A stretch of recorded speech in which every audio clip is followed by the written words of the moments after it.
A special thank you to each of our subscribers who make this channel possible. Here's today's story.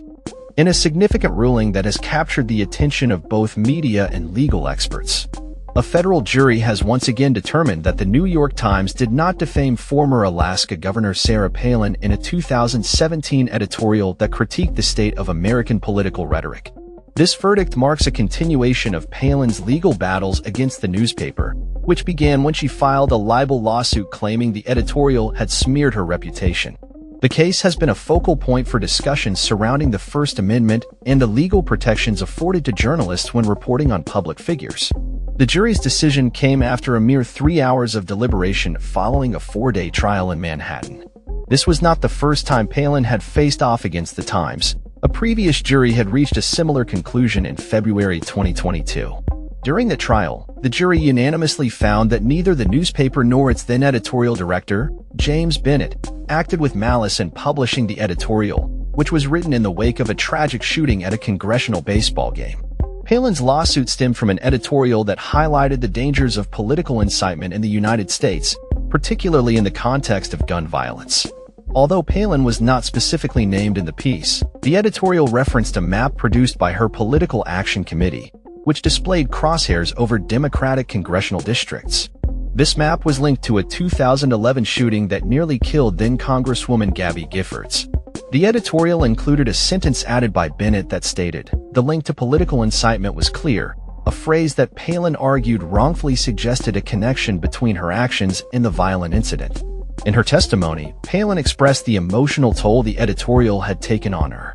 She described feeling defenseless and stated that the publication of the editorial kicked the oomph right out of you. Despite the jury's decision, Palin has not ruled out the possibility of appealing the verdict.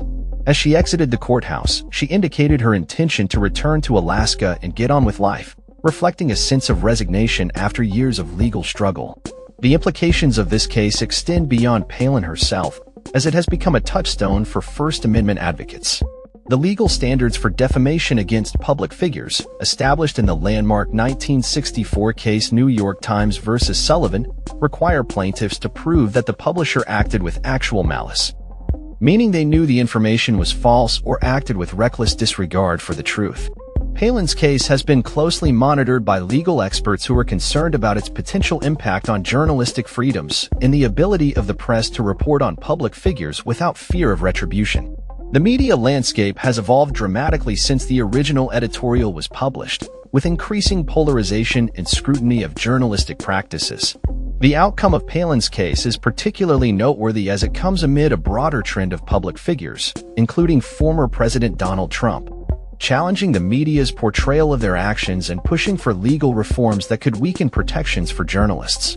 As the dust settles on this latest legal battle, the future of defamation law and the relationship between public figures and the media remains uncertain.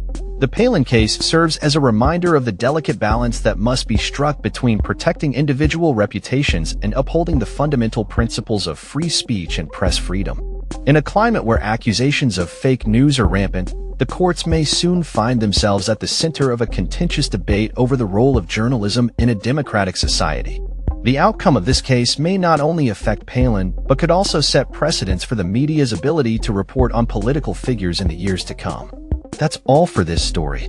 We upload videos every day covering many different subjects, so hit that subscribe button to stay informed. Thanks for watching.